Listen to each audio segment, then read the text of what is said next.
Assalamualaikum warahmatullahi wabarakatuh. Sebelumnya perkenalkan, saya Aldi Yusuf Firman dari Prodi Teknik Informatika. Di sini saya akan menerangkan tentang EDA ya. EDA adalah Exploratory Data Analysis. Exploratory Data Analysis proses penting dalam analisis data yang digunakan untuk memahami struktur, pola, dan karakteristik data. EDA membantu analisis untuk menemukan wawasan awal sebelum melakukan pemodelan yang lebih kompleks. Nah, ini adalah langkah awal sebelum bertindak ke selanjutnya EDA itu.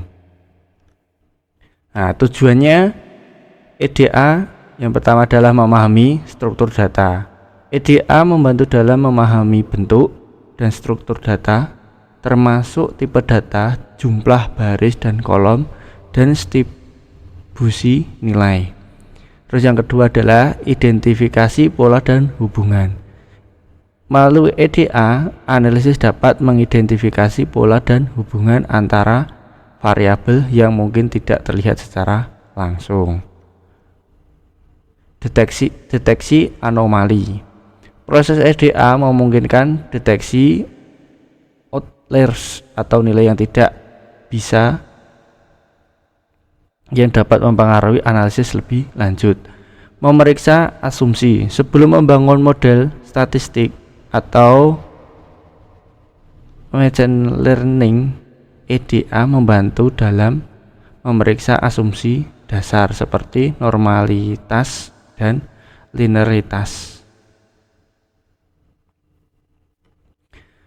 Statistik eksplorasi dan analisis of data yang ditulis oleh Roxy, Peck, dan L. Dover. Eksplorasi data analisis digambarkan menjadi 4 tahapan ya. Yang pertama adalah mengumpulkan data, yang kedua mendeskripsikan variabel yang ada pada data, yang ketiga tentukan faktor-faktor pendukung, yang keempat gambarkan sebuah kesimpulan dari data yang telah dianalisis. Ini EDA dibagi menjadi 2 teknik ya. Teknik yang pertama adalah analisis konfirmatif ya. Analisis konfirmatif berusaha memastikan apakah telah benar-benar mendapatkan apa yang ingin diketahui, misal berdasarkan teori, memprediksi operasi, atau jalannya suatu mekanisme.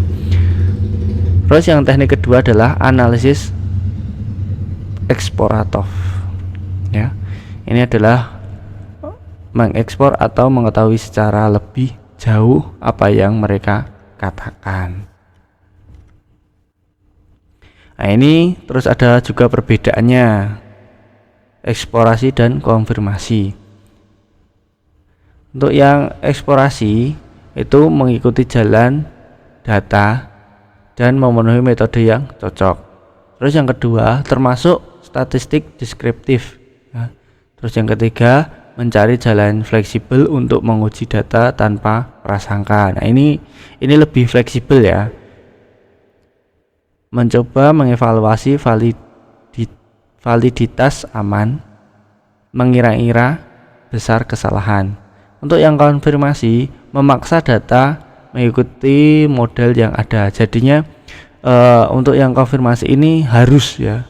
Kalau sudah ada semisalnya ya A tidak bisa diganti dengan yang lain. Termasuk nih statistik inferensia, sangat percaya pada model kemungkinan, harus menerima asumsi yang tidak dapat diuji. Nah, ini memaksa ya, ini mencari jawaban pasti dari soal spesifik, mengutamakan perhitungan data.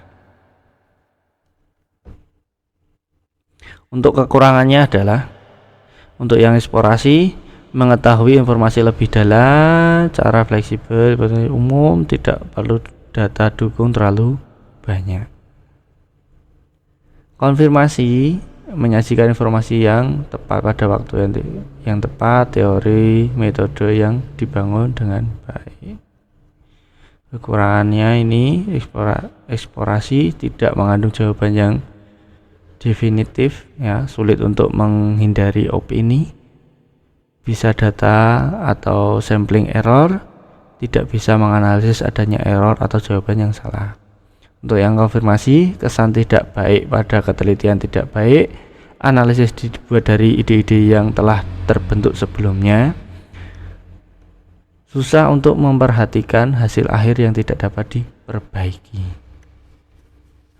Nah, terus ini adalah teknik dalam EDA menjadi dua, yaitu yang pertama ada non-grafis, yang kedua adalah grafis. Untuk yang non-grafis ini metode yang melibatkan perhitungan ringkasan ilmu statistik. Nah, contohnya menghitung median, mean, modus, kuartil. Nah, itu ya, jadi tidak bisa dengan grafis. Ini untuk yang grafis, metode yang meringkas dengan gambar, membuat tabel, diagram. Nah, diagram itu juga ada diagram lingkaran, nanti bisa dibuat diagram lingkaran, diagram batang, atau diagram garis, ya. Oke, cukup sekian dari saya, kurang lebihnya saya mohon maaf. Nah, ini juga ada kata-kata analisis juga berguna untuk meningkatkan keuntungan dan membantu mencapai tujuan, serta dapat digunakan untuk mengetahui lebih banyak tentang suatu hal dari berbagai sisi. Nah, karena analisis itu juga sangat penting, itu bisa untuk bisnis, ya, bisnisnya seperti jualan di warung, di toko-toko. Ini untuk analisis penjualan. Oke, cukup sekian dari saya, kurang lebihnya saya mohon maaf. Saya akhiri. Assalamualaikum warahmatullahi wabarakatuh.